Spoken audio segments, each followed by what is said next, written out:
savez que nous sommes sur une planète extrêmement fragile. Nous sommes maintenant 7,3 milliards d'êtres humains sur Terre. 7,3 milliards d'êtres humains sur Terre. Nous vivons sous une forme d'organisation sociale et un mode de production qu'on appelle le mode de production capitaliste qui domine totalement cette planète, qui est à la fois un type d'organisation, une formation de type d'organisation sociale et en même temps un mode de production économique. Alors ce système capitaliste qui exerce une véritable dictature sur la planète, sur tous les gouvernements, sur toutes les régions, sur tous les continents, sur toutes les classes sociales, classes d'âge de cette planète, est marqué par un paradoxe formidable que j'essaye d'expliquer dans ce livre, qui est un dialogue avec ma petite fille, pour être plus vivant, évidemment. Le paradoxe est le suivant: ce mode de production capitaliste qui a surgi à la fin du XVIIIe siècle, dans quelles circonstances on peut en discuter, qui a mis au pouvoir une classe, la classe bourgeoise, au pouvoir planétaire, est d'une part marqué par une extraordinaire vitalité, une créativité, un dynamisme totalement extraordinaire. Tous les 15 jours, tous les mois, dans la chimie bâloise, un nouveau médicament est découvert, un nouveau molécule apparaît. À Wall Street, tous les 3 mois, un nouvel instrument financier. Les astronautes vont dans l'espace le plus lointain, jusqu'à Mars, etc. Une extraordinaire capacité de créer de richesses, de créer du savoir problématique, du savoir scientifique. Donc, bref, un dynamisme comme jamais l'humanité n'a connu. Aucun des modes de production précédents, esclavagistes, agricoles, etc., n'a eu ce dynamisme, cette force créatrice. Et en même temps que ces richesses énormes sont créées sur la planète, un ordre cannibale s'est instauré. Au moment où nous parlons maintenant, je vous donne 2 ou 3 chiffres, tous les 5 secondes, un enfant en dessous de 10 ans meurt de faim. Tous les 5 secondes. 2 milliards d'êtres humains sur les 7,3 n'ont pas accès à l'eau potable non nocive. Tous les 4 minutes, quelqu'un perd la vue par manque de vitamine A. Ainsi, je pourrais multiplier les exemples. Un ordre cannibale qui tue. Je reviens à la fin. Tous les 5 secondes, un enfant en dessous de 10 ans qui meurt de faim. Et le même World Food Report de la FAO, de l'Organisation spécialisée des Nations Unies, qui donne les chiffres des victimes, dit que l'agriculture mondiale, telle qu'elle est actuellement, pourrait nourrir 12 milliards d'êtres humains, si la distribution était équitable.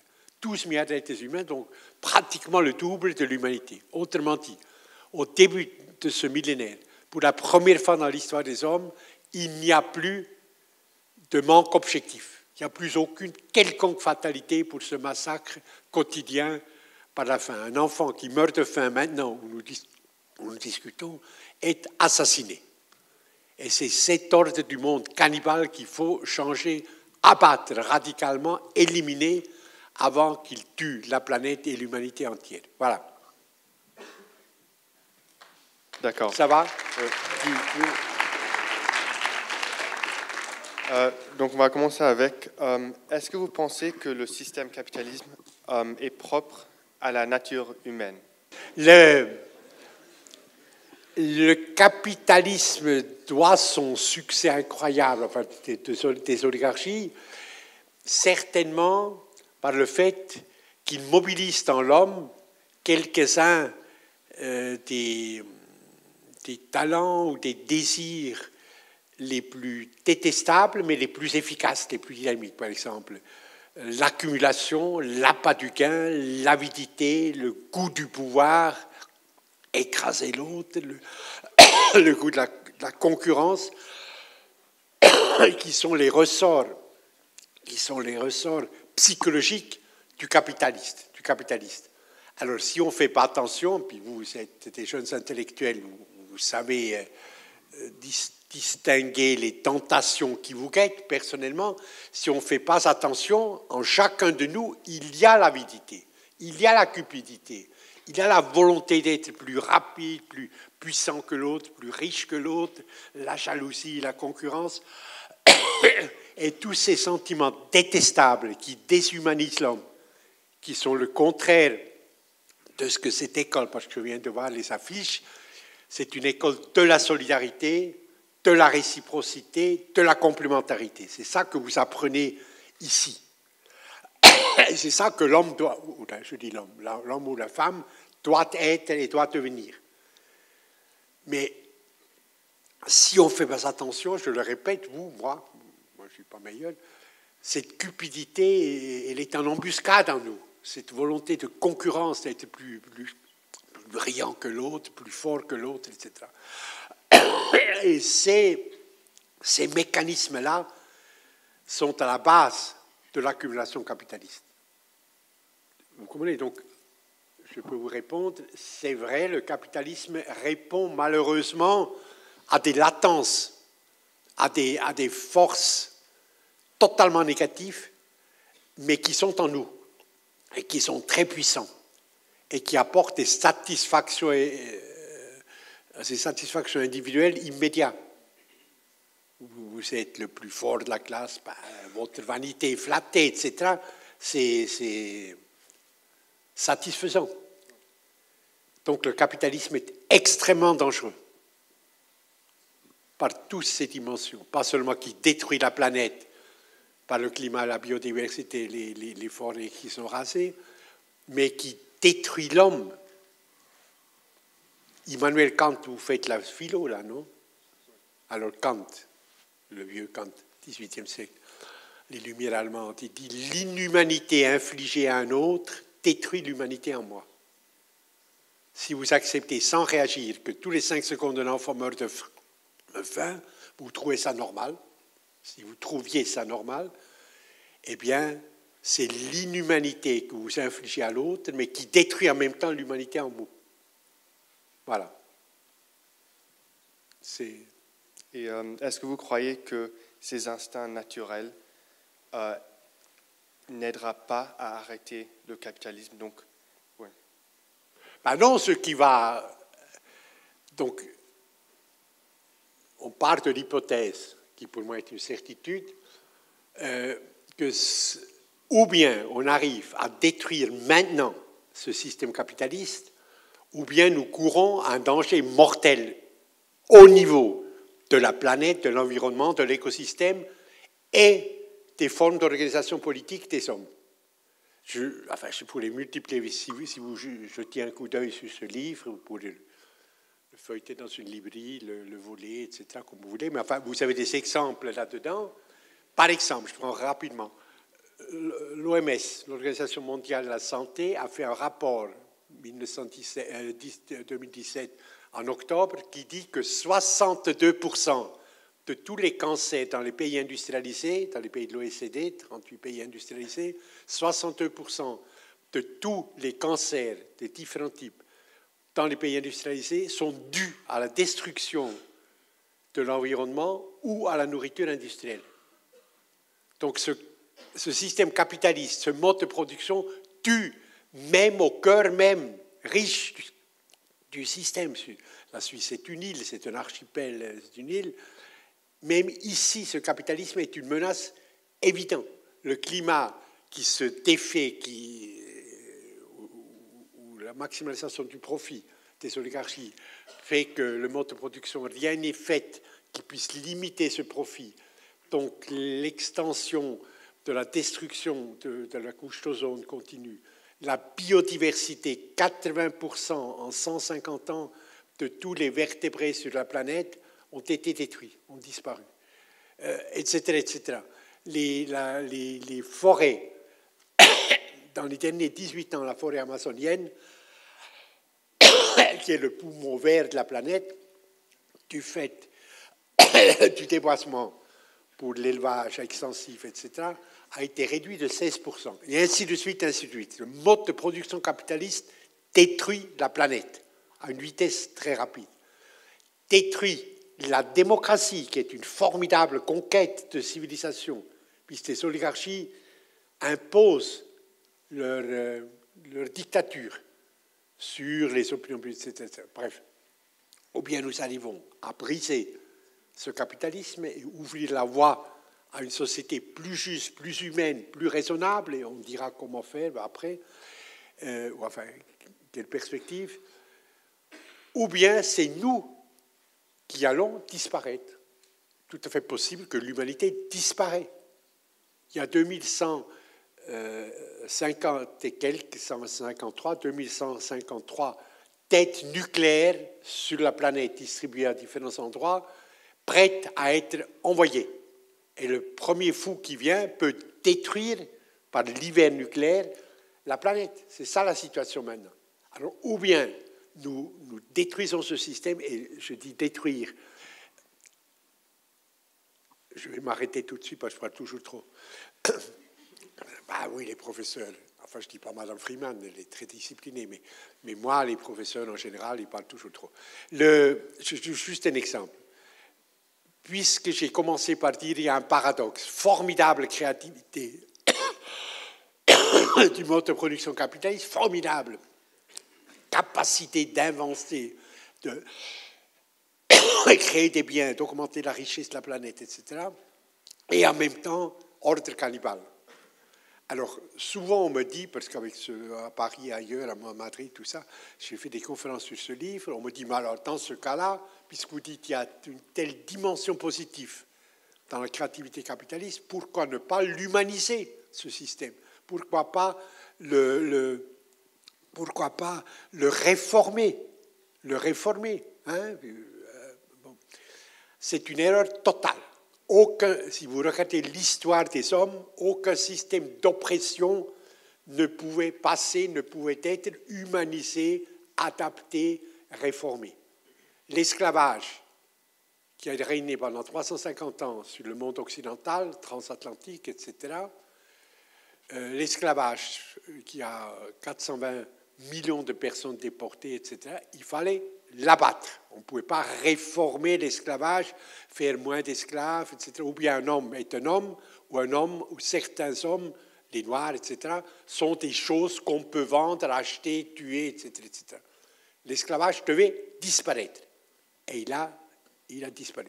Le colonialisme, le fait que la France règne sur l'Algérie, ou que, etc., le système colonial, on ne pouvait pas le réformer, on ne pouvait pas l'humaniser. Ou bien il y a une souveraineté populaire, une autodétermination des peuples, où il n'y a pas. Donc il fallait détruire la discrimination des femmes. Au XIXe siècle, là encore, des philosophes français s'interrogeaient si les femmes avaient une âme. Et jusqu'en 1971, dans la libre confédération helvétique, il n'y avait pas de droit de vote pour les femmes.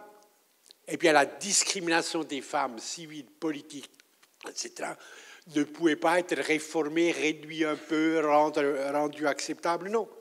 Il fallait qu'on détruise, ce n'est pas fait encore totalement, qu'on détruise ce système de discrimination des femmes pour créer la pleine égalité avec l'homme, salariale, ce qui est loin de cas en Suisse, par exemple, etc., etc. Donc le capitalisme, comme tous les systèmes d'oppression, doit être détruit. Et dans les ruines va naître, mais ça c'est notre problème, une société nouvelle par l'action collective des hommes, par vous, essentiellement par votre génération. D'accord, merci beaucoup, on va passer. Oui, mais tu es content ou pas? Non, mais si je ne réponds pas, il faut me le dire. Hein, non? Il faut me le dire. Monsieur Ziegler, c'est assez évident que vous détestez le capitalisme, mais c'est une chose... Non, tu vois, tu n'as rien compris. Excuse-moi. Sartre dit, Jean-Paul Sartre, qui vient souvent dans ce livre, qui m'a beaucoup influencé. Sartre dit, pour aimer les hommes, il faut détester fortement ceux qui les oppriment. Pour aimer les hommes, il faut détester fortement ceux qui les oppriment. Le mot essentiel, c'est ceux, pas qui les opprime. Il y a des membres de l'oligarchie, par exemple Brabeck, avec qui j'ai débattu à la télévision et qui figure dans ce livre, il sait lire et écrire, enfin le président de Nestlé, c'est plutôt un homme civilisé, etc. Il ne s'agit pas de détester Brabeck. Il s'agit de détester la politique d'exploitation. Du capitalisme. Pas les Ceux capitalistes, qui les oppriment. mais le capitalisme. Je déteste, j'en Oui, déteste des types. Vous êtes contre. Il ne s'agit pas de psychologie, il s'agit de violence structurelle. Oui, ok. Il faut faire la sociologie, ça c'est bon. C'est un mouvement de libération. Si tu vas faire des études, fais la sociologie. Bien sûr. Ouais, mais vas-y. En lisant votre livre, on voit que vous critiquez beaucoup, mais c'est une chose de critiquer, tant que améliorer, c'est nettement plus difficile. Donc, quelle alternative proposez-vous? Ouais, ça, c'est une question difficile, mais essentielle dans la deuxième partie du livre, évidemment. Il y a deux problèmes. Nous porte celui de l'incarnation, je viens tout de suite pour l'expliquer, et celui du nouveau contrat social. Il y a deux mystères dans l'histoire. C'est vrai que nous portons en nous le monde autre, ce que nous savons parfaitement ce que nous ne voulons pas. Je ne veux pas vivre sur une planète où tous les 5 secondes un enfant meurt de faim, alors que la planète déborde de richesse. Je porte en moi, chacun a, avec son héritage personnel, les influences qui sont exercées sur lui, etc., on porte en soi l'image du tout autre, le désir du tout autre, d'une utopie. On porte en votre conscience, véhicule ce que vous voudrez que le monde soit, que votre rôle dans ce monde soit, etc., etc.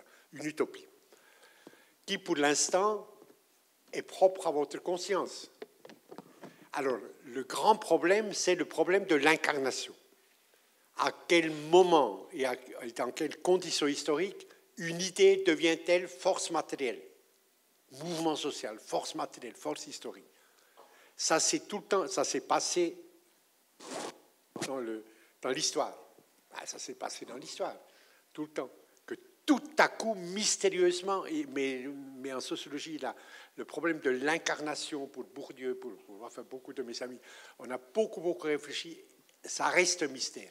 À quel moment et à quelles conditions matérielles une idée ou cette utopie que nous portons en nous devient force historique, force insurrectionnelle, ensuite nouvelle institution, etc., etc. On ne sait pas. Mais ça se fait dans l'histoire. Ça s'est arrivé dans l'histoire. Donc, l'utopie est une force historique réelle que nous portons en nous. Ce n'est pas un rêve vaseux après 3 verres ou 5 verres de whisky, etc. Non, c'est une force historique que nous portons en nous. Ou comme disait Horkheimer, un vieux marxiste ou Adorno, le désir du tout autre est en nous. Savoir que... Ensuite, bon, je vais faire vite. Sartre, restons avec Sartre. Sartre a rencontré Frantz Fanon pour la première fois en 61 août. Pour vous, c'est le néolithique, évidemment. À l'Hôtel National à Rome, Sartre. Fanon, ça vous dit rien? Non, c'est légitime. Voilà, très bien.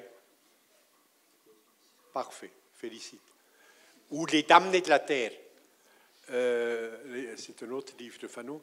Fanon était un psychiatre noir des Antilles qui a rejoint la lutte de libération du peuple algérien, l'armée de libération de l'Est, sur la frontière tunisienne, et qui est mort. Et Sartre l'a rencontré à Rome. Et le lendemain, Sartre a écrit à Simone de Beauvoir « Nous sommes les semeurs de vent, la tempête, c'est lui ». Ça veut dire, nous les intellectuels, vous, ceux qui ont la chance d'étudier, d'avoir la parole libre dans un pays libre, etc., nous sommes les semeurs de vent. Nous disons le monde tel qu'il devrait être. Nous produisons la critique radicale de cet ordre cannibale du monde. Mais ceux qui vont changer ce monde, c'est les peuples. Ce n'est pas Sartre, 42 rue Bonaparte, dans son bureau, etc. Bien que son œuvre soit incroyable. La force révolutionnaire contenue dans cette œuvre soit incroyable. La tempête, c'est lui. l'homme, l'arme à la main, qui se sacrifie, la femme, etc., etc. Les peuples, l'insurrection populaire va mettre fin. Les gilets jaunes, regardez en France, c'est incroyable, magnifique, mais c'est incroyable ce mouvement. Tout à coup, des gens se lèvent, disent, mais je n'arrive pas à finir les fins de mois, mais mes enfants sont sous-alimentés, ça ne va pas. C'est cette inégalité incroyable. Les 36 milliardaires, vous avez vu le dernier rapport de Oxfam, les 36 milliardaires les plus riches de la planète, l'année dernière, 2018, ont contrôlé autant d'avoirs patrimoniaux, c'est-à-dire autant de fortune, que la moitié la plus pauvre de l'humanité. Donc 4,7 milliards d'êtres humains ont autant de patrimoine que 36 individus. Donc c'est une inégalité incroyable. Les gilets jaunes se lèvent, disent on n'accepte plus, terminé. Macron vient t'expliquer, etc. Magnifique, complètement inattendu. Le vent se lève. Le vent se lève, un début de tempête s'annonce. Vous comprenez? Mais c'est mystérieux. Personne n'a... Bien sûr, il y a toujours des intellectuels un peu idiots, il y en a beaucoup, qui disent oui, mais on prévoyait quand même la France, était mécontent. Rien, personne, absolument personne, a véritablement prévu ce qui se passe en France maintenant depuis le 17 novembre passé. Ils sont à leur 10e samedi insurrectionnel. Ça, c'est le mystère. Mais il se passe. Tu comprends? Ce n'est pas un rêve, ça se passe. L'utopie devient chère. Et la deuxième question, enfin qui est liée évidemment, que va être cette société nouvelle? Alors méfiez-vous de n'importe qui, homme ou femme, ou quel qu'il soit le prestige intellectuel ou pas, c'est grand ou petit, qui vous prédit une nouvelle société. Il dit, oh, je vais vous expliquer comment ça va se passer. Non. Le nouveau contrat social, les nouvelles institutions, la mise en œuvre institutionnelle, socialement parlant, la mise en œuvre de cette utopie de solidarité, de réversibilité, moi je suis l'autre, l'autre et moi, que nous portons à nous, leur transformation en institution, donc en société, en contrat social nouvelle, personne ne peut l'anticiper. Parce que c'est le mystère de la liberté libérée dans l'homme. Mystère de la liberté libérée dans l'homme. Je prends un exemple. 2 exemples et puis je m'arrête. Je te garantis, je m'arrête. La Révolution française, 14 juillet 1789, dans les faubourgs prolétaires de Paris, Saint-Antoine et Saint-Martin, des ouvriers, des artisans voient les familles, les veuves, etc., de leurs copains enfermés à la Bastille, dans la prison du roi, qui est tout proche à l'époque, et maintenant il est rasé, des faubourgs, qui sont blêmes, qui ont faim, etc. Et les ouvriers disent, ça ne peut pas continuer. Le matin du 14 juillet, ils disent, ça ne peut pas continuer, il faut libérer nos copains pour qu'ils puissent nourrir leurs enfants. Et ils se mettent en route vers la Bastille, avec des armes rudimentaires qui sont faites eux-mêmes, etc., etc. 30 mètres, des murs énormes, des fossés d'eau de 10 mètres, bref, Delaunay, le gouverneur de la Bastille, lève le pont-levis, les insurgés, foutus, peuvent avancer. Quelqu'un a l'idée, début de l'après-midi, il dit, mais là, à Versailles, il y a ce Lafayette, ce général Lafayette qui a lutté avec Washington, avec d'autres insurgés contre un autre roi, on va le chercher. Ils envoient quelqu'un chercher Lafayette qui ne vient pas, mais qui envoie les fameux 2 bataillons, les 8 canons, dressés sur la porte de la Bastille. Delaunay pense qu'il peut négocier, baisse le pont-levis, le peuple de Paris entre dans la Bastille, massacre un peu le gouverneur, mais libère les prisonniers. Bon. Début de la Révolution française.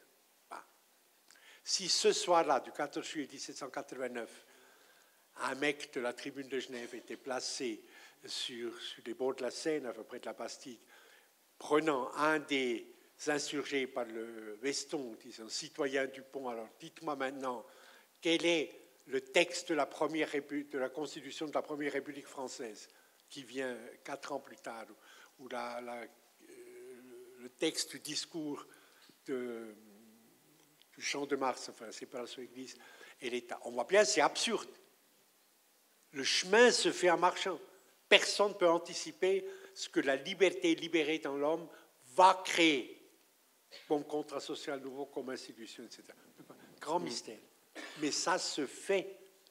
On n'est pas dans le virtuel, on n'est pas dans le spéculatif, on est dans l'analyse empirique de ce qui se passe. Vous comprenez? Oui. Oui, je connais votre analogie sur la Révolution française. Je pense que je l'ai déjà entendu quelque part dans un de vos débats.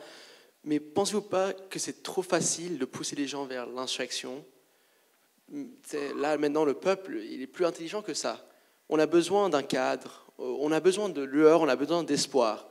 Donc, abattre le capitalisme, ok. Mais qu'est-ce qui vient après? Si je viens de le dire. Oui, on ne sait pas. Je te prends un autre exemple. Oui, mais je comprends. Laquelle, pour vous. Ce premier exemple ne convainc pas. Non? Non, attends, je vais juste te répondre. Non, tu as raison d'insister, c'est bien. Je suis consensus, c'est ça. C'est pas bon le consensus. Bon, mais il y a vraiment quelque chose, je suis un peu dogmatique là.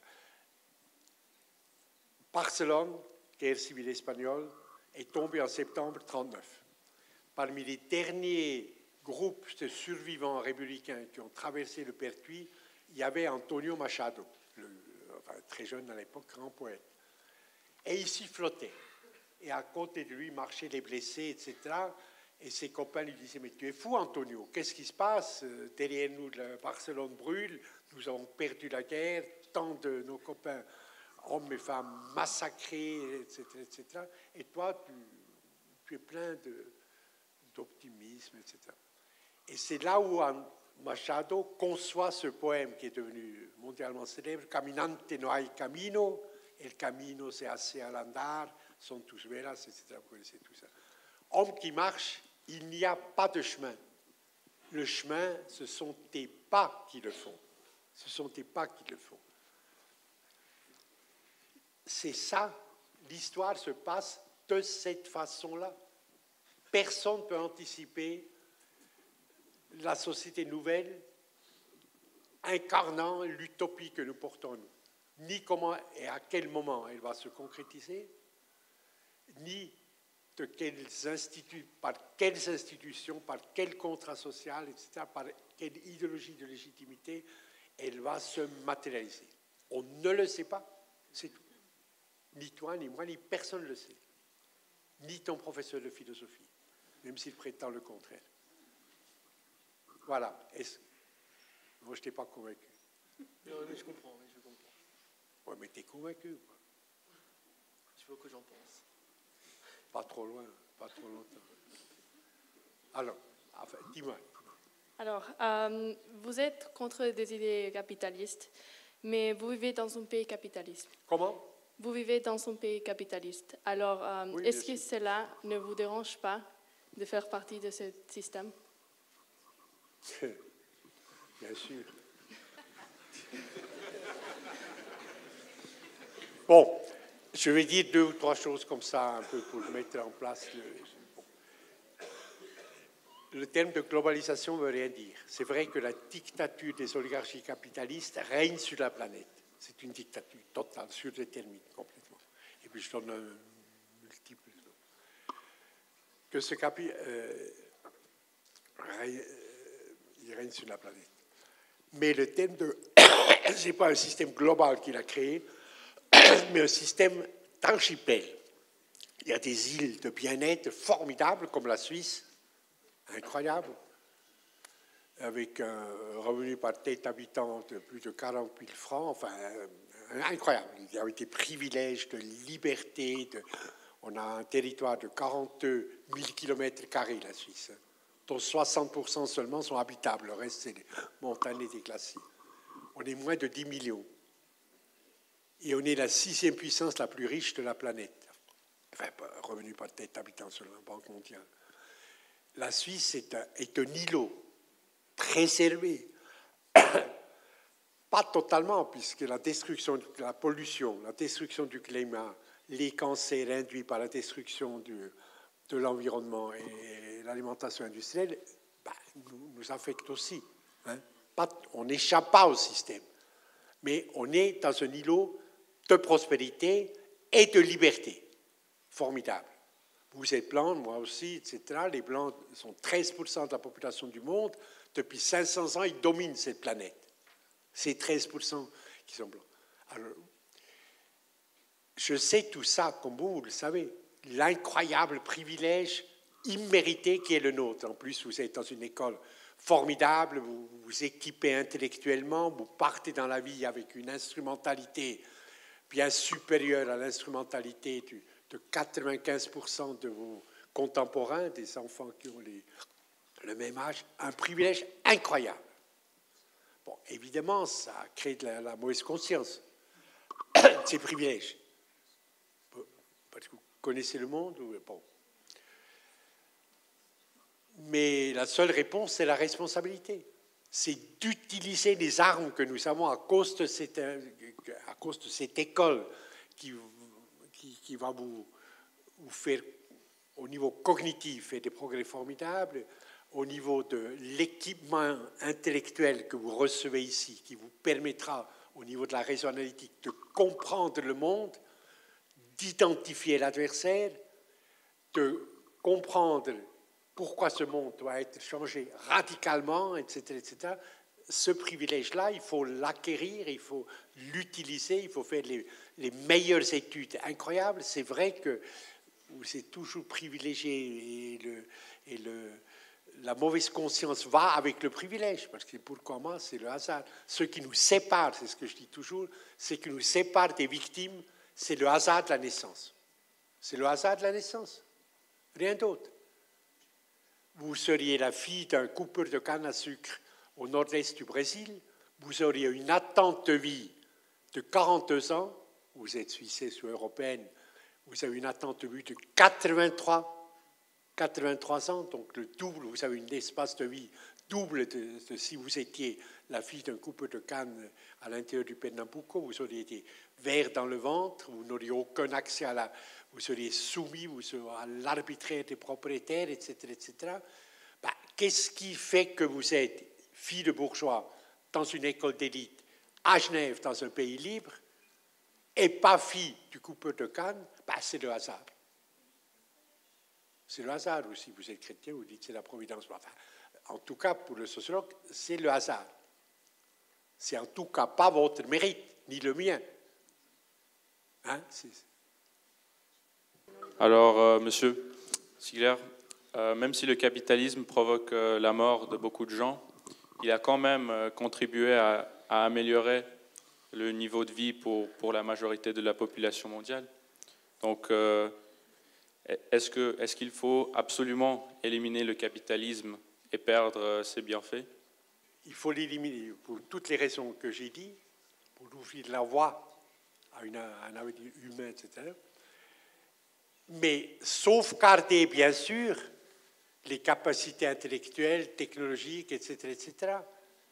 Demain, on va voter le mois prochain, on va voter à Genève pour l'assurance dentaire. Parce que les dentistes, il y a 16% de la population genevoise, des 485 000 Genois, enfin habitants de cette pays ibérique, qui ne peuvent pas se faire soigner les dents.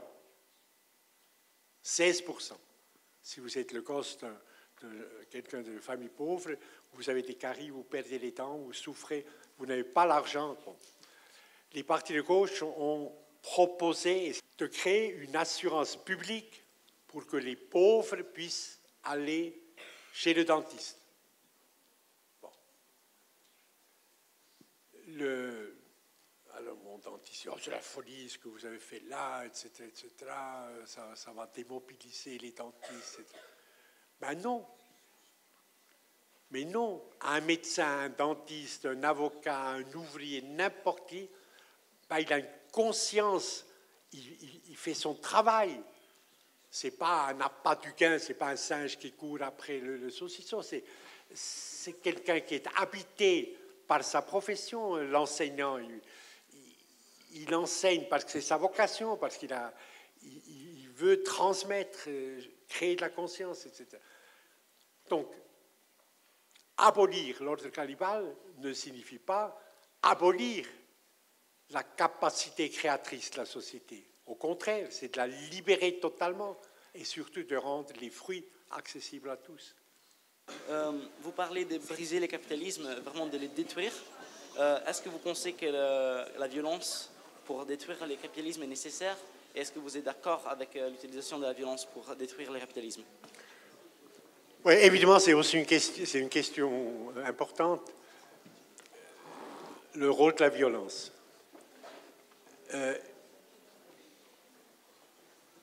J'ai parlé d'une dictature des oligarchies. Je prends un exemple très rapide. Les 500 plus grandes sociétés transcontinentales de la planète, tout secteur confondu, finance, services, etc., industrie, les 500 plus grandes sociétés transcontinentales, l'année dernière, selon la Banque mondiale, ont contrôlé 52,8% du produit mondial brut. Ça veut dire de toutes les richesses produites en une année sur la planète. Cette oligarchie du capital financier transcontinental a un pouvoir comme jamais un roi, jamais un empereur, jamais un pape n'a eu sur cette planète. Elle s'échappe à toute forme de contrôle étatique, parlementaire, syndical, etc. Elles savent faire beaucoup de choses, je l'ai dit, mais elles ont une seule stratégie, c'est la maximalisation du profit dans le temps le plus court et pratiquement à n'importe quel prix humain ou environnemental. Bon. Alors, l'histoire nous apprend, enfin, c'est la seule chose qui empiriquement, qu'on peut saisir empiriquement, que jamais les maîtres d'un système d'oppression ont cédé gratuitement, volontairement, leur pouvoir, leur richesse, leur incroyable privilège. Ça ne s'est jamais fait sans la contre-violence.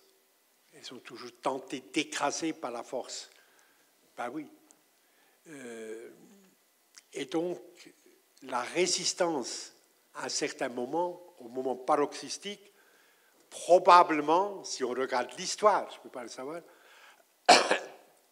aboutit à une confrontation paroxystique entre deux volontés collectives, celle de l'infime minorité oligarchique et celle du peuple. Et cet affrontement sera probablement forcément violent. Nous apprend l'histoire, mais je ne peux pas savoir comment ça se passe. Ce qui est radicalement nouveau par rapport à d'autres conflits existentiels qui se sont passés dans l'histoire, c'est que cette fois-ci, même dans les classes dirigeantes, même dans les oligarchies, pas chez ces crétins de Davos, qui sont des idéologues néolibéraux, etc., mais les gens qui pensent, des grands capitaux d'industrie, eh bien, le destin commun est perçu. Tout le monde sait que, ou bien, il y a des changements tout à fait radicaux, ou toute la population de la planète et la planète elle-même est en danger. C'est nouveau. C'est nouveau que l'oligarque lui-même prend conscience que son enfant va mourir d'un cancer produit par ce système, peut mourir d'un cancer produit par ce système. Il y a une sorte de conscience globale qui s'instaure. Les conséquences qu'on tire, enfin les conclusions qu'on tire des différentes classes sont totalement différentes, bien sûr, mais la perception que la planète est finie, les ressources ne sont pas éternellement renouvelables, que la couche d'ozone, c'est la CO2, la trop, eh bien la radiation affecte tout le monde, le mec dans son Mercedes, comme l'ouvrier sur son vélo, enfin, affecte à tout le monde. Cette nouvelle conscience est très mystérieuse et peut-être pourrait-elle aboutir à une négociation, à une transition pacifique vers le monde nouveau. Ça. Mais là, on est hors de la sociologie, hors de l'analyse empirico-rationaliste. Mais c'est une hypothèse qui s'impose de plus en plus. Voilà. Tu sais, moi, j'ai été pendant 8 ans le premier rapporteur spécial du droit à l'alimentation des Nations Unies. Et mais j'ai vraiment fait des choses horribles, horribles dans différents endroits du monde. Et là encore, il n'y avait pas trace d'une conscience collective unifiée. Par exemple, l'ambassadeur américain a attaqué chacune de mes recommandations à New York et à Genève, au Conseil des droits de l'homme et à l'Assemblée générale, chacune. Quel que soit l'ambassadeur américain, enfin, les hommes de caverne de Bush, comme les types qui savaient lire et écrire, d'Obama, ils disaient, le droit à l'alimentation, ça n'existe pas. Réforme agraire, intervention, etc., le droit à l'alimentation, ça ne peut pas exister. Seul le marché, c'est horrible. C'était un ambassadeur américain disait, oui, c'est horrible, les victimes que vous décrivez, etc., c'est horrible. Mais seul responsable, c'est le marché. C'est que le marché mondial n'est pas encore assez libéré pour que les forces de production puissent se développer, libérer totalement libérées, augmenter la productivité et donc résorber la faim. Mais intervenir dans le marché pour faire des repas scolaires au Bangladesh, par exemple, pour des enfants qui crèvent de faim, pour faire la réforme agraire, en fait, des interventions normatives dans le marché libre, ça c'est anathème. Là, il y avait, enfin je l'ai vécu, je pense, cet exemple, enfin je l'ai vis encore maintenant au Conseil des droits de l'homme, là il y a deux consciences qui s'affrontent frontalement. Je pense que l'Américain a totalement tort parce que la libéralisation augmente, se développe et la misère ne recule pas vraiment. Mais ce stade, encore une fois, je ne peux pas dire plus, peut-être qualitativement dépassé par un saut qualitatif et le surgissement d'une conscience collective humaine unifiée face à une menace existentielle qui pèse sur toute l'humanité, quelle que soit ton appartenance de classe. Voilà. Amen.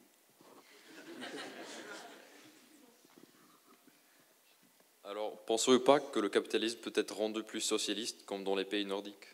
Est-ce que vous pensez que le capitalisme peut être rendu plus socialiste comme dans les pays nordiques? Non. Écoutez, moi, je suis membre du Parti socialiste chinois. Je suis membre du Parti socialiste chinois, je paye mes cotisations, je ne vais plus aux assemblées, bien sûr. J'étais pendant longtemps député de Genève à Berne, donc au Conseil national. Je paye mes cotisations au Parti socialiste par nostalgie. Parce qu'il y a 100 ans, il y avait une fois eu une grève générale. Depuis lors, plus rien, mais enfin, donc par nostalgie, comme ça, je paye mes cotisations. Mais croire que...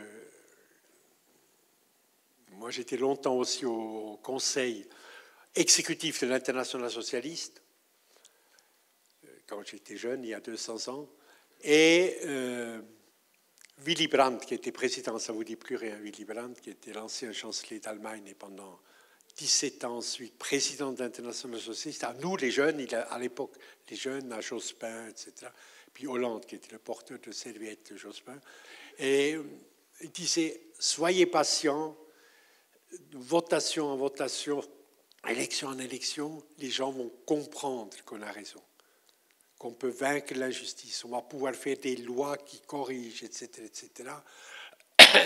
Et un jour, il aura la démocratie sociale.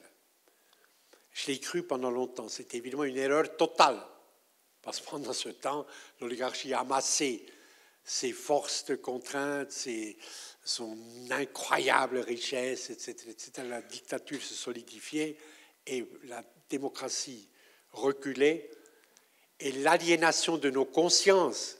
Il y a une liste là-dedans des dernières votations, dernières 200 votations, non, 17, 16, les votations fédérales. Les votations sont libres, universelles, secrètes en Suisse. Les élections, votations, etc. etc. Bah, elles fonctionnent formellement, mais c'est une démocratie simulative dans laquelle nous sommes. C'est depuis longtemps fini la démocratie représentative. Et les Gilets jaunes montrent que ce cycle-là historique est terminé. La démocratie telle que Rousseau, Contrat social, 1762, l'a décrite. Déléguer, donner savoir à quelqu'un d'autre qui parle pour vous pendant 4 ans, pendant 4 ans, oui, à Genève, en Suisse.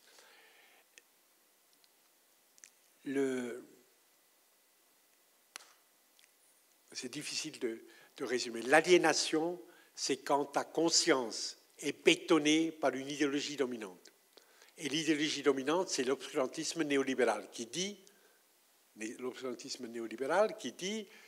finalement, il y a un seul sujet de l'histoire, c'est le marché, c'est les forces du marché.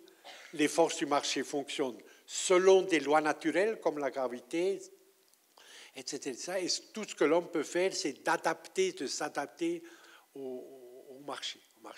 Et là, ce passage, si jamais tu feuillettes le livre, je prends l'exemple. Vous prenez les votations populaires, les Suisses, librement, peuple intelligent, un des peuples politiquement les plus cultivés de la planète, du fait de son histoire de 750 ans de démocratie, etc. Le peuple suisse, hommes et femmes, ont voté contre le salaire minimum, ont voté contre la caisse maladie unique qui aurait permis de réduire de 30% les cotisations en moyenne, ont voté contre la limitation des astronomiques salaires managériels, ont voté contre l'augmentation de la rente AVS, ont voté contre une 5e semaine de vacances, ont voté en permanence contre leurs propres intérêts les plus immédiats. Et le mois prochain, tu vas voir, l'assurance dentaire à Genève, là, on va dire, proposition cantonale, va être refusée. Alors que c'est là que les honoraires dentaires, même pour des familles moyennes, sont pratiquement impayables. Bon, bref, ça c'est l'aliénation. C'est cantonné. Marx, c'est un terme allemand, Fremdbestimmt, quand votre conscience est dirigée de l'extérieur, vous avez perdu votre propre subjectivité, la conscience de vos propres intérêts, matériels, intellectuels, spirituels, les plus élémentaires. Ben, la Suisse donne l'exemple formidablement. Moi, j'ai vécu un truc, je dis très rapidement, donc j'étais à l'International socialiste, là, au comité consultatif, et en l'an 2001, on était réunis au Reichstag, dans un salon, etc., à Berlin, et c'était le moment, c'était les mois où il y avait dans la Ruhr, dans la Rhénanie, où est l'industrie lourde allemande, des grèves extraordinaires, des centaines de milliers de gens, ouvriers, ingénieurs, directeurs, enfin tout, dans la rue, qui protestaient contre la délocalisation.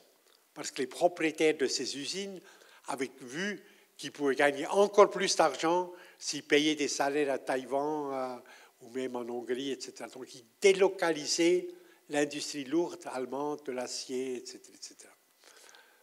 Créant évidemment le chômage et tout. Et on était là, dans cette séance au Reichstag, au comité exécutif, au comité exécutif de l'International socialiste, et Schröder était là. Gerhard Schröder, qui était le chancelier allemand, qui avait une majorité absolue au Bundestag, au Parlement, avec les Verts et le SPD, il avait tous les pouvoirs. Et nous lui disions, les camarades français et autres, disaient, enfin, pourquoi tu n'interviens pas?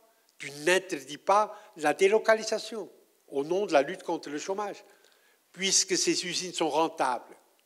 Ils sont rentables, retour sur le capital, considérés comme insuffisants par les propriétaires, disent on peut gagner 15% de rentabilité nette Si on va à Taïwan ou dans les zones de libre production en Chine, au lieu d'avoir 5% de rentabilité, là je dis les chiffres, il faudrait que je les voie, bon.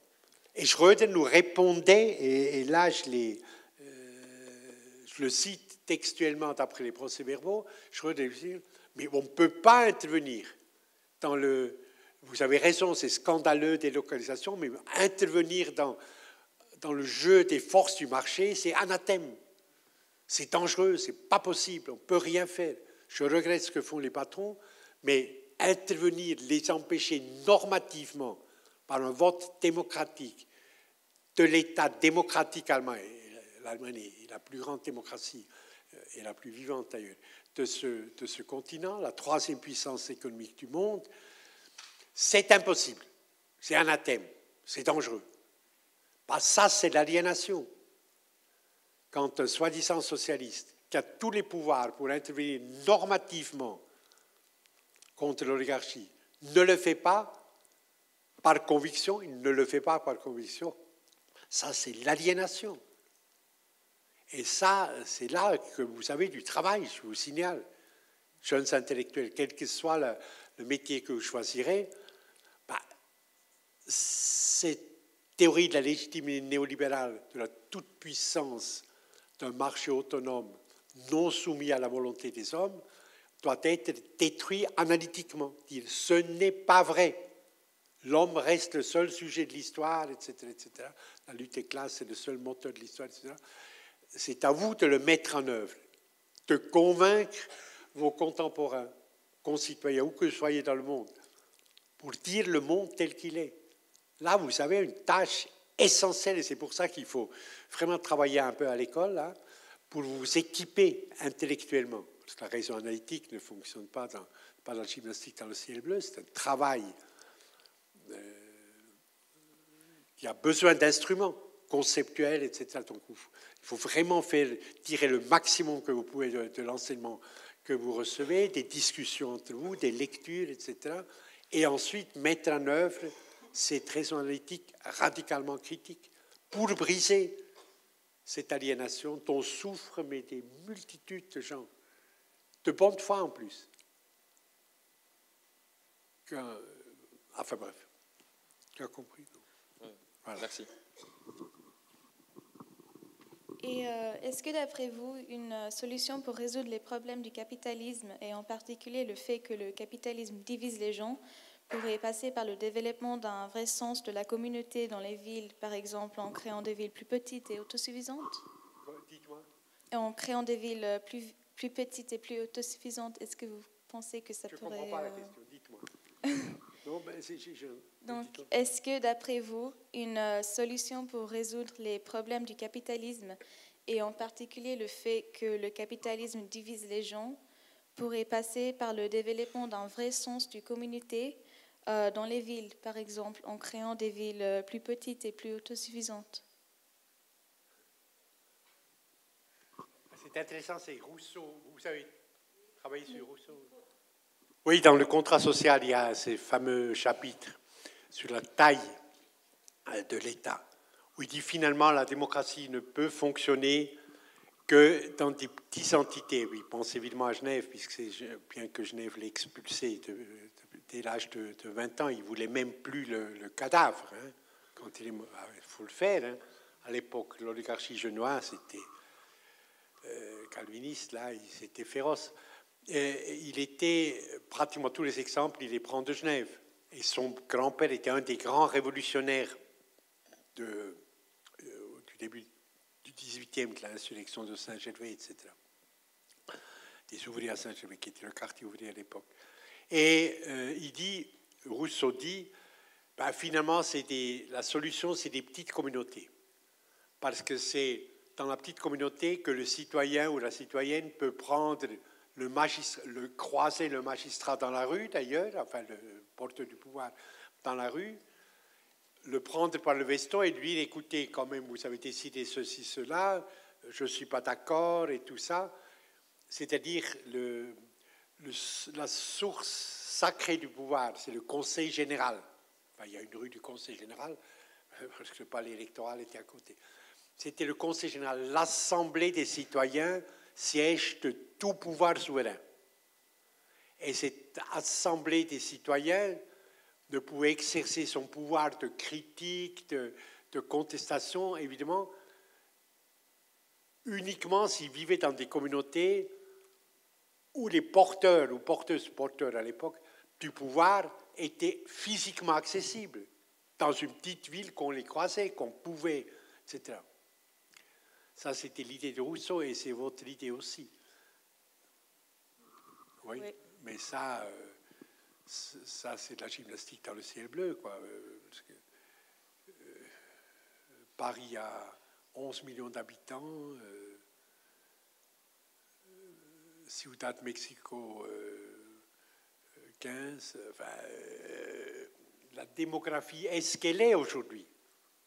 On ne peut pas raser les 3/4 des quartiers de Paris pour réduire Paris, pour la rendre accessible aux rêves rousseauistes. Vous comprenez? Oui. Mais c'est vrai que l'idée de Rousseau du contrôle direct par ce qu'il appelait le Conseil général, c'est l'Assemblée des citoyens, qui délègue pendant un certain temps une partie de sa liberté et qui la reçoit en retour sous forme de protection, sous forme de loi. Enfin, cette idée rousseauiste, elle est juste comme modèle social. Mais mettre en œuvre maintenant, 2019, avec la démographie maintenant sur cette planète, pas possible, me semble-t-il. Merci. Alors, est-ce qu'il existe un système qui serait plus favorable pour l'écologie? Pardon? Est-ce qu'il existe un système qui serait plus favorable pour l'écologie? Ah ben, on peut dialectiquement, inversement, je peux vous répondre que ce qui est certain, c'est que le capitalisme est la mort de la planète. Vous prenez les chiffres de la biodiversité régressive, vous prenez... Enfin, chacun de nous, en fait, dans les pays industrialisés, dans les 30 universités, absorbe 5 litres de pesticides par an. Vous achetez bio peut-être comme vous voulez, 5 litres de pesticides. C'est l'Union européenne qui a publié ce fameux rapport que vous connaissez. Ben, je prends X exemples, le glyphosate, qui est un des pesticides, le plus terrible, enfin, qui donne le cancer, c'est prouvé, etc. Il y a une pétition européenne qui a été faite, pétition de citoyens, de plus de 1 million, c'était il y a 2 ans, 1 million de signatures. 1 million de libres citoyens et citoyennes de ce continent. Il faut interdire tout de suite aux paysans, aux horticulteurs, etc., d'utiliser le glyphosate, parce que ça donne le cancer pour nos enfants, pour nous, etc. Il faut arrêter. L'Union européenne a prolongé le permis d'utilisation du glyphosate de 5 ans. De 5 ans, contre toute évidence. Parce que les maîtres de l'agrochimie, les oligarchies de l'agrochimie étaient tellement puissants, avaient tellement d'argent pour payer les journalistes, pour payer des députés, pour faire une pression, que vous vivez sous le glyphosate maintenant. Et vous continuez à absorber, si vous le voulez ou non, si vous allez à la micro, vous allez au marché de plein palais, en vous nourrissant, vous absorbez des pesticides. Point à la ligne, c'est comme ça. Alors, le capitalisme doit disparaître, ne serait-ce que pour assurer une chance de survie à la planète. Une chance de survie à la planète. Puisqu'encore une fois, c'est ce que nous avions avec le collègue, on en a discuté, parce que le propre du capitalisme, c'est la maximalisation du profit, pratiquement à n'importe quel prix, et dans le temps le plus court. Et cette stratégie s'oppose totalement à la sauvegarde. Il y a X exemples. La Suisse est très très active dans le commerce d'or, par exemple. Et bien Métalor, qui a 2 grands mines d'or au Pérou, ben Métalor détruit la nappe phréatique d'Ayacucho, etc., la nappe phréatique, crée les malformations des enfants à cause du mercure qui va dans l'eau, etc., détruit l'altiplano, détruit des enfants qui naissent sans bras, etc., Métalor, mais augmente ses profits tout le temps. Eh bien, ça, il faut qu'on détruise la domination de Métalor. Il faut qu'elle disparaisse, cette domination-là, pour que exploiter de l'or, c'est possible, mais à condition que le mercure n'aille pas dans la nappe phréatique, ce qui évidemment augmente le profit, parce que ça évite de devoir retraiter, et que l'environnement soit préservé. Donc avec le capitalisme, vous ne pouvez pas échapper à la destruction progressive, rapidement progressive, des forêts, des abeilles, de la biodiversité, des insectes, etc., etc. Et des mers qui sont détruites, les nappes phréatiques sont détruites. Il faut que le capitalisme disparaisse. Et ensuite, que dans la nouvelle société, évidemment, la préservation des ressources naturelles au niveau de leur renouvellement, hein, si vous exploitez trop, eh bien, le renouvellement ne se fait plus, soit totalement prioritaire. Mais cette conscience, notamment chez les jeunes, commence. Il y a encore 2-3 générations, le progressisme constituait, dominait plus la nature. Aujourd'hui, le fait que la planète est finie, les ressources de la planète sont marquées par une seule qualité principale qui est la finitude. Si on détruit des espèces vertébrées, etc., ils ne reviennent plus. Fini, la finitude. Cette idée, cette conscience de la finitude de la planète, pas seulement de la finitude de notre vie sur Terre, mais finitude de la planète, s'est diffusée très très largement, notamment dans la nouvelle génération. J'ai appris mes enfants, etc., ou mes étudiants à l'université. Formidable. Et ce qui se fait, la mobilisation pour le climat des élèves chinois, c'est extraordinaire. Ben, extraordinaire. Ils sont allés. Hein? Ah, vous étiez dans le coup? Ah, mais magnifique. Et brusquement, tout ça vient. Il n'y a pas un comité central d'un parti socialiste ou radical, etc., qui a dit à Jean, non, là, il y a un problème, il faut aller manifester. Rien du tout. C'est les jeunes, c'est cette génération qui a dit, ça ne peut pas continuer comme ça.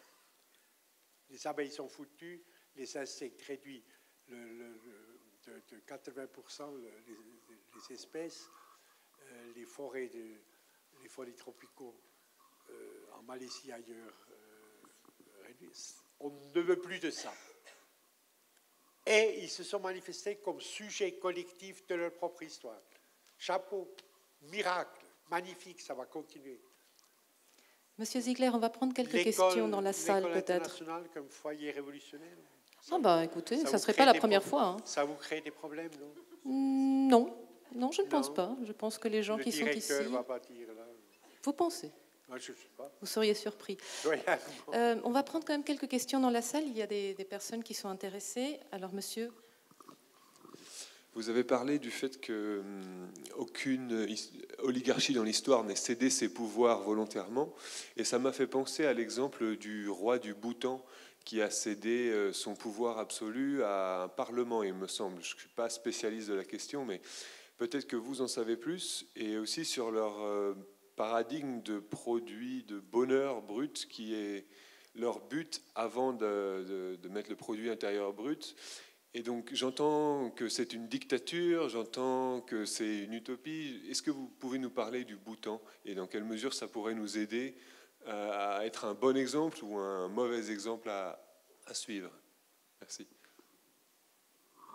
Je ne connais rien du tout. Je n'étais pas au Bhoutan, j'étais à côté au Népal, au nord de l'Inde, etc. C'est des régions que je connais un peu puisque j'y étais. Au Bhoutan, je dois dire tout à fait franchement, je n'ai pas été.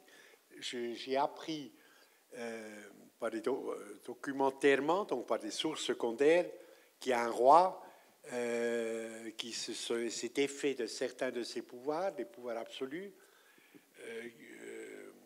qui est religieusement fondé, etc., et qu'il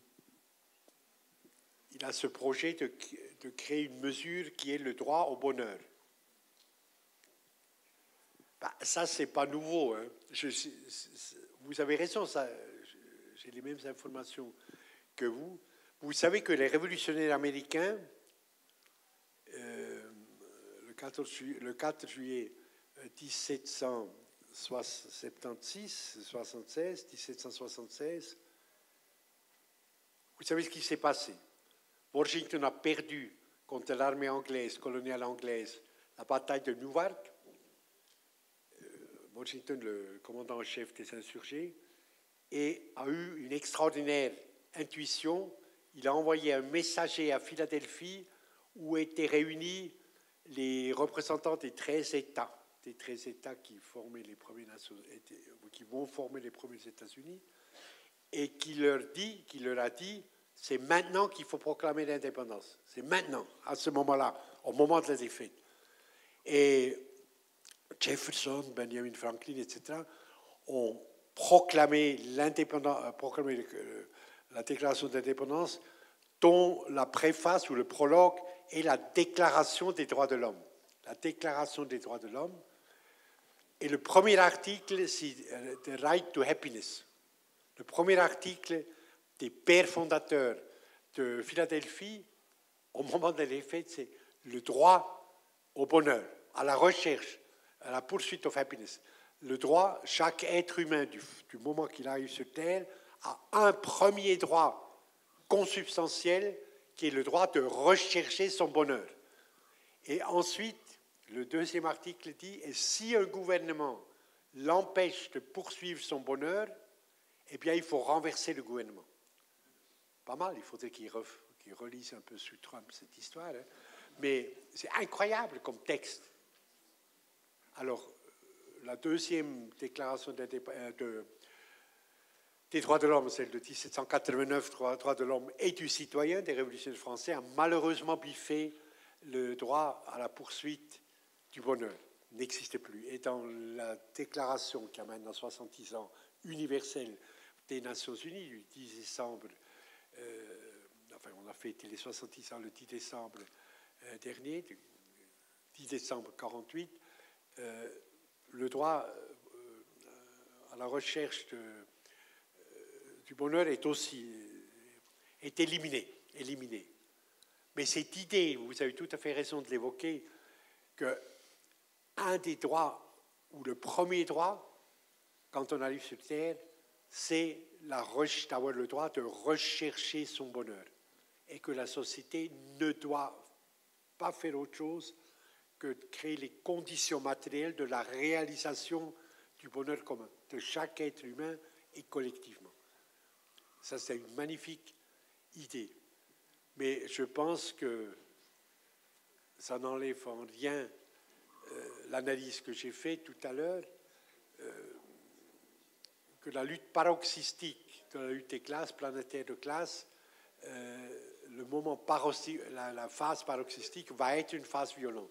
Je ne vois pas comment l'oligarchie, tout à coup, dirait « mais vous avez raison, on va redistribuer, on va accepter la redistribution du revenu national, une fiscalité redistributive, une protection absolue de l'environnement, de la biodiversité, etc. » Je ne vois pas par quel miracle les hommes et femmes, parce qu'il y a des femmes aussi, qui détiennent ce pouvoir extraordinaire, qui est unique dans l'histoire des hommes, incroyable, dans sa concentration et dans sa multiplicité, pouvoir idéologique, militaire, politique, économique, financier, etc., que les détenteurs de cette toute-puissance, quasi toute-puissance, vont tout à coup procéder à la redistribution.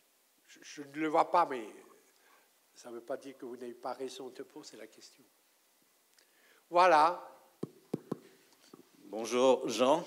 Oui, il y a Madame Freeman.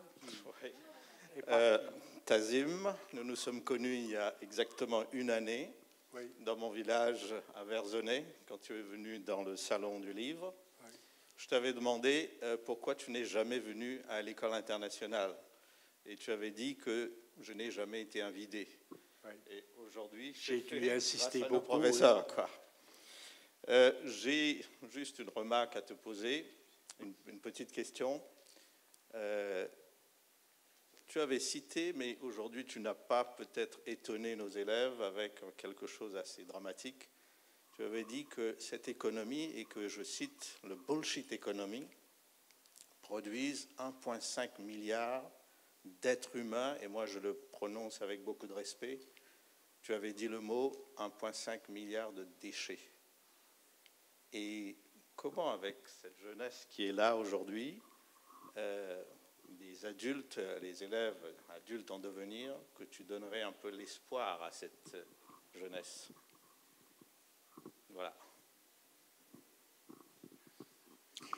Oui, je me souviens de notre débat en France, voici. Le terme de déchets, 1,5 milliard d'êtres humains sur les 7,3 qui sont des déchets, n'est pas de moi. Hein. C'est le pape extraordinaire. Incroyable, ce jésuite argentin. D'où est-ce qu'il vient? Incroyable. Un pape qui dit des choses sensées, c'est rare. Alors, dans ce fameux livre de dialogue avec Torricelli, un journaliste italien, Le nom de Dieu est miséricorde, c'est le titre du livre. Le pape dit, c'est un livre qu'il faut lire, qui est intéressant, le pape dit, il y a une nouvelle catégorie d'êtres humains sur la planète maintenant. Ce ne sont même plus des exploités, des dominés, etc. C'est les exclus. C'est les exclus. Ceux qui n'auront jamais du travail, jamais une vie familiale, jamais une liberté quelconque de pouvoir décider de ce qu'ils veulent faire, jamais une alimentation convenable, qui seront exclus. Et ils sont des déchets. Ils sont traités comme des déchets de l'humanité. Comme des déchets de l'humanité. Et ça, c'est le pape qui dit ça. Dans l'analyse, il a raison. Dans l'analyse, il a raison. Les chômeurs permanents, par exemple, Madame Merkel parle toujours, j'en parle là, ici dans ce livre, de la Sockelarbeitslosigkeit en allemand, ça veut dire presque intraduisible. C'est le chômage permanent qui est comme le fondement du système, où des gens sont au chômage, plus de la moitié de ces 36 millions qui sont les chômeurs permanents sont des gens en dessous de 25 ans, des jeunes qui n'entreront jamais dans le processus de travail, n'auront jamais accès à une vie familiale, sociale, digne, rien. Ce seront des exclus, des déchets à vie. Ça, c'est nouveau, puisque le capitalisme, dans sa progression d'accumulation, crée une inégalité toujours plus évidente qui va jusqu'à rendre et exclure totalement une partie de cette humanité. Ou comme Collins, l'économiste d'Oxford, Collins dit « The bottom billion », son fameux livre, il lui parle encore du milliard, le pape parle de 1,5 milliard. Collins, l'économiste de l'Université d'Oxford, « The bottom billion », c'est-à-dire le milliard tout en bas, tout en bas, tout en bas, que plus personne voit, dont plus personne s'occupe, et qui vont. Alors, l'espoir est où? C'est vous. Enfin, c'est vous. Chaque être humain, et puis la vie est tellement courte, il faut se grouiller, il ne faut pas remettre là plus tard, et appeler à l'insurrection.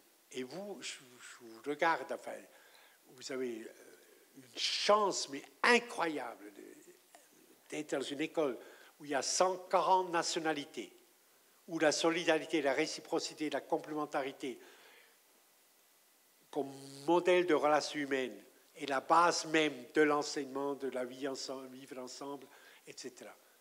Une des meilleures écoles, certainement, qui existent sur ce continent. Vous en profitez, vous l'habitez, ça vous crée une responsabilité incroyable. Incroyable. L'espérance est en vous, certainement, si vous n'êtes pas complètement alcoolisé ou... l'espérance, vous la portez en vous, parce que le monde, c'est certain. Il faut la mettre en œuvre. Dans la phase actuelle où vous êtes, c'est accumuler le savoir, raffermir, rendre plus efficace possible votre raison analytique, l'instrumentalité conceptuelle, etc., que vous mettrez en œuvre plus tard, quel que soit le métier que vous exercerez. C'est ça qu'il faut faire maintenant, dans la phase actuelle de votre vie. Mais c'est évident que l'homme est le seul sujet de l'histoire. L'obscurantisme néolibéral, c'est, Bourdieu a toujours dit, il fonctionne comme le sida, le néolibéralisme. D'abord, il détruit les forces immunitaires de l'homme, et puis ensuite il tue. Et le nombre de gens, quand je fais des conférences, pas ce soir, pas cet après-midi, récemment à New York, pour le lancement de l'édition, quelqu'un lève la main toujours au fond de la salle et dit « Oui, vous avez raison, les chiffres, je les connais, Banque mondiale, etc. L'inégalité effroyable, les morts de faim, tout ça. Mais qu'est-ce que moi je peux faire contre ces oligarchies du capital financier transcontinental? Qu'est-ce que je peux faire, moi, pauvre citoyen, etc. » Or, il n'y a pas d'impuissance en démocratie. Ça, c'est un mensonge total. Si nous discutions à Pékin ou à Honduras, ça serait différent. Il n'y a pas de parole libre. Il n'y aurait pas d'école internationale non plus. Et les 3/4 de vos professeurs seraient en prison. Mais en Suisse, en démocratie, il n'y a pas d'impuissance.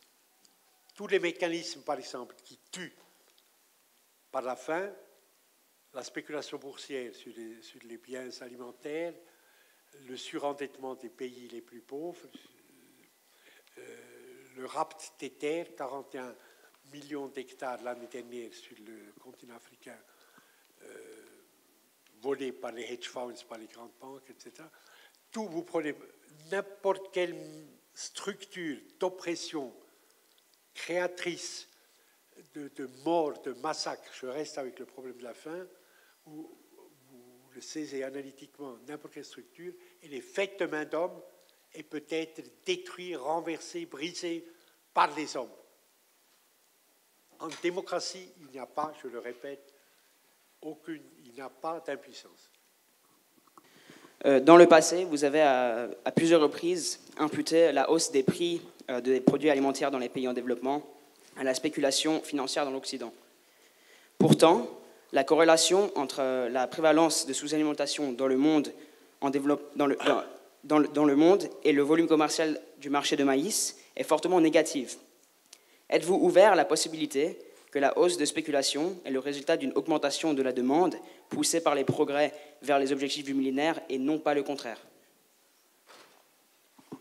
Il est certain que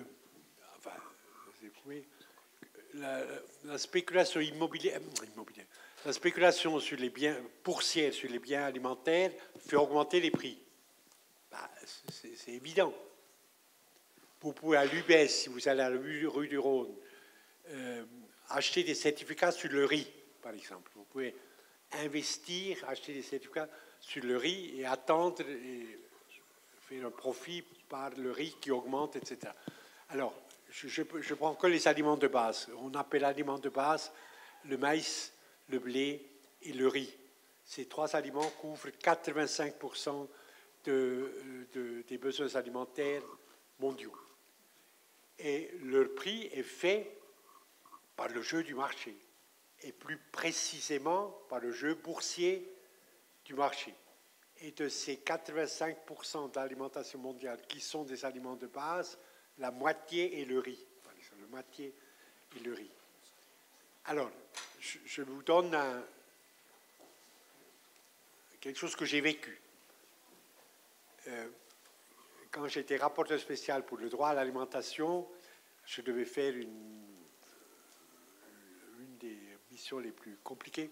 C'était en Bolivie. Alors on arrive à El Alto, on arrive à 4200 mètres l'aéroport de La Paz, qui est en bas dans le cratère, 4200 mètres. Dans ce cas-là, je restais toujours, quand j'allais en Bolivie, je restais sur la côte, à Lima d'abord, pour dormir 2 ou 3 jours, etc. Bref. À Lima, Terre des Hommes a une crèche dans un des bidonvilles, dans une des Calampas, que je connaissais. Donc, je suis allé là pour les visiter. Je me suis, à 4 heures, quand le soleil commence à descendre, la queue des femmes d'attente se formait devant le dépôt de riz. Je suis resté jusqu'à minuit. Je n'ai pas vu une seule femme qui achetait du riz, ne serait-ce qu'un demi-kilo. Toutes les femmes achetaient le riz dans des trucs de plastique, dans des gobelets de plastique, parce que le prix était haut, ils ne pouvaient pas se payer plus, quel que soit le nombre d'enfants à la maison. La femme va à la maison, dans sa hutte, bidonville, fait du feu sous la casserole. Quand l'eau bout, elle verse le gobelet dans l'eau bouillante, flotte alors quelques grains, un certain nombre de grains de riz sur l'eau bouillante, et c'est la nourriture des enfants du jour. Et évidemment, quand les prix montent, le nombre du riz qu'elle peut acheter est réduit, plus d'enfants encore meurent. Donc il y a un lien absolu entre la formation des prix, notamment par le mécanisme boursier. Et les jeunesses socialistes, il y a 2 ans, ont fait une initiative très bien, une initiative populaire, 100 000 signatures, et ont exigé une votation populaire pour interdire la spéculation boursière sur le territoire suisse sur les biens alimentaires de base. On était balayés, évidemment, parce que les grandes banques, les hedge funds, etc., ont investi des millions et des millions, disant c'est pas vrai, la faim est une affaire de fatalité, ça n'a rien à voir avec la bourse, etc. Et le peuple suisse, c'est aussi un exemple de l'aliénation, évidemment, le peuple suisse, libre, et je parle d'un peuple intelligent, je le répète, peuple politiquement formé, pas des imbéciles, librement, mais totalement aliéné, a de nouveau donné raison aux spéculateurs. Et donc la spéculation continue. Et Pictet, Mirabeau, etc., tous ces philanthropes font des fortunes incroyables en finançant les hedge funds spéculateurs, etc. Voilà. Alors. Chaque système économique est fondé sur un trait humain de base. Donc, par exemple, le communisme est fondé sur l'altruisme, le capitalisme sur l'avidité. Et donc, je voudrais vous demander quel trait sera la base pour le système qui remplacera le capitalisme. Le système qui va remplacer? Non, le trait de base pour le système. Qui remplace le capitalisme. Je sais que écoutez, je vous dis une chose. Chacun de nous, au moment où il arrive, mon dernier petit-fils, magnifique, formidable, comme tous les grands-pères, je suis complètement sénile, évidemment, mais pas objectif du tout. Chaque être humain qui arrive sur Terre est doué d'une conscience de l'identité. De l'identité. L'aliénation vient après, le bétonnage par la théorie de légitimatrice du capitalisme. Conscience d'identité consubstantielle de l'homme. Ça veut dire qui se concrétise par des relations de solidarité, de réciprocité et de complémentarité. Si un chien voit un autre chien qui est battu, rien ne se passe. Si un être humain, un homme, qui voit un enfant devant lui qui est martyrisé, quelle que soit sa conscience de classe, son idéologie politique, religieuse, etc., quand il voit un enfant martyrisé, quelque chose en lui s'effondre. Il se reconnaît immédiatement dans l'autre.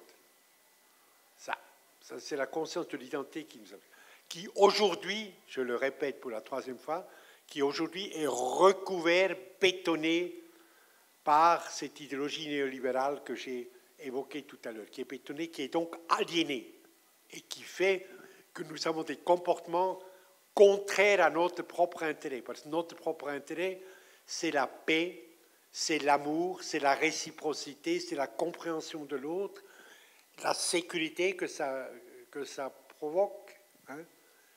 La concurrence crée l'insécurité, la sécurité que ça provoque. Eh bien, ces valeurs fondatrices de la conscience de l'identité,